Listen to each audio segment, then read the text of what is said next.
Salut les artistes, dans cette vidéo on va comparer les claviers 25 touches les plus populaires qui proposent une intégration avec FL Studio. C'est le FL-Key qui est juste ici que j'ai présenté dans la vidéo de la semaine dernière et le Minilab d'Arturia que j'ai jamais présenté mais qui propose une intégration avec FL. Alors bien entendu on va pas regarder uniquement l'intégration avec FL Studio mais on va regarder la qualité de fabrication, voir les fonctionnalités qu'ils embarquent, car avant tout, quand on achète un clavier de ce type, on en veut pour son argent, mais surtout se faire plaisir. Et qui dit plaisir, pour tous les artistes abonnés à ma chaîne, j'organise à la fin de cette vidéo un concours pour tenter de gagner l'un de ces deux claviers. Je vous dis pas lequel pour l'instant, mais sachez que tous les participants du concours seront gagnants. Rendez-vous en fin de vidéo. Alors pour cette comparaison se trouve à ma droite le Minilab MK2 et à gauche le FL-Key Mini. Alors tout de suite quand on les regarde tous les deux, c'est la taille qui les différencie. Ici pour le Minilab on a un clavier beaucoup plus gros, beaucoup plus imposant et surtout beaucoup plus lourd. Il faut compter plus d'1 kg alors que là il fait que quelques grammes et il est entièrement en plastique.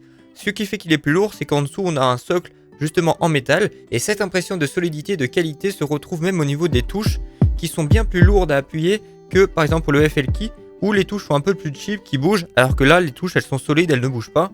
Après ça c'est en goût de chacun mais moi je préfère avoir un toucher un peu plus résistif où on sait que quand on appuie, eh bien on appuie sur la bonne touche alors que là il est facile d'appuyer sur une touche sans vraiment faire exprès. Maintenant toujours d'un point de vue visuel, ici on peut voir qu'on a 16 potentiomètres et ici sur le FL-Key on a 16 pads. Ici on a 8 pads et ici on a 8 potentiomètres. Donc on peut voir que les potentiomètres et les pads sont inversés sur ces deux claviers. Et concernant la qualité des pads, eh ben, il faut savoir que sur le Minilab, eh ben, les pads ne sont pas sensibles à la vélocité. Quand on appuie sur un pad plus ou moins fort, eh bien ça ne change rien à la vélocité, alors que pour le FL-Key, même si les pads sont un petit peu plus petits, eh ben c'est sensible à la vélocité. Maintenant concernant la qualité des potentiomètres, ici on a des potentiomètres infinis, c'est-à-dire qu'il n'y a pas de butée, alors que pour le FL-Key, eh bien il y a une limite minimale et maximale. Dans le cas du Minilab, les deux premiers potentiomètres sont même cliquables pour pouvoir naviguer en fonction des différents presets, alors que pour le FL-Key, aucun potentiomètre n'est cliquable. Maintenant concernant les fonctionnalités qu'embarquent ces claviers, eh bien pour le FL-Key vous pouvez moduler le pitch, la modulation, également sur le Minilab ici. Vous pouvez changer d'octave sur le FL-Key, on retrouve la même fonction sur le Minilab. Sur le FL-Key Mini vous pouvez transposer vos instruments très rapidement, par contre c'est impossible de faire cette fonctionnalité avec le Minilab. Toujours avec le FL-Key, vous pouvez sélectionner une gamme pour éviter de faire des fausses notes et de répéter une note, ce qui est impossible de faire avec le Minilab. Cependant, avec le Minilab, vous pouvez assigner encore 8 pads en cliquant sur ce bouton qui vous offre une deuxième bibliothèque supplémentaire. Donc là, on a 8 pads et puis là, encore 8 pads qui sont assignables, donc 16 pads au total et c'est les 16 pads qu'on peut retrouver sur le FL-Key. Alors maintenant, concernant l'intégration des claviers avec FL Studio, comme on l'a vu dans la vidéo de la semaine dernière, le FL-Key, il suffit de le brancher en ayant la dernière mise à jour de FL Studio et puis on peut directement l'utiliser. Pour le Minilab, c'est un petit peu différent parce qu'il faut télécharger MIDI Controller afin de télécharger le script officiel afin de l'utiliser avec FL Studio. Donc je vous mettrai le lien dans la description pour faire cette opération. Une fois qu'on est dans FL Studio, on pense bien activer les deux claviers ici, donc le FL-Key plus le Minilab. Et puis maintenant on peut regarder comment est intégré le Minilab avec FL Studio. Alors dans un premier temps, pour contrôler FL Studio, il faut se mettre en mode FL Studio, donc je fais Shift mémoire numéro 2, c'est là où j'ai mis le script. Et puis ici on a les boutons de commande qui permettent de contrôler FL Studio. Avec le premier bouton, je peux lancer une lecture. Je mets pause. Je peux revenir en arrière, c'est comme si je faisais carré en haut. Ici je peux activer l'enregistrement, on peut voir que le FL-Key a pris en compte cette information ici. Ici je peux taper le tempo et changer le BPM. Ici, je peux activer et désactiver le métronome. Voilà. Avec ce pad ici, je peux activer et désactiver le mode overdub. Avec ce pad là, je peux facilement faire un retour en arrière, un CTRL Z.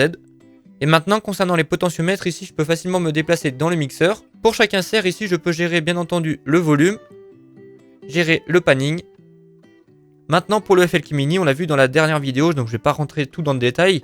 Mais en faisant Shift ici, vous pouvez gérer soit le channel rack, les instruments, le séquenceur, le custom, soit directement le plugin ou le mixeur. Et pour chaque insert du mixeur, vous pouvez gérer le volume de chaque insert. Et c'est beaucoup plus optimisé directement avec le FL-Key, c'est bien plus intuitif.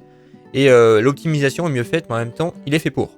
Mais c'est également le cas avec les plugins internes d'FL Studio, comme par exemple FPC, qui est très bien pris en charge avec le FL-Key Mini. Si je vais dans Instruments et que j'ouvre FPC, eh bien chaque pad est coloré de la bonne manière par rapport à FPC et on peut facilement jouer nos percussions. Alors que pour le Minilab, l'intégration se fait juste dans l'ordre, les premiers pads correspondent aux premières percussions.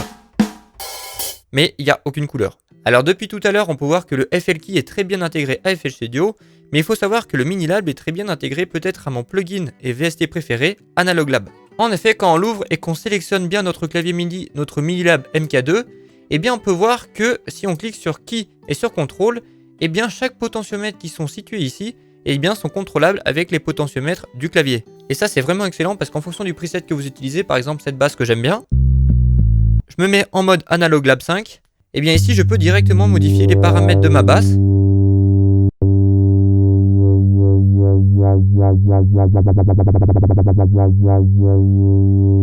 Son volume.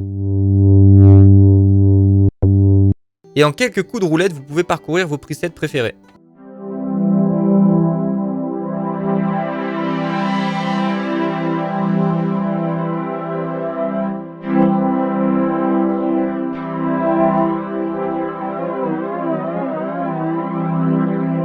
Mais bon, avec le FL Key, vous pouvez quand même utiliser le clavier.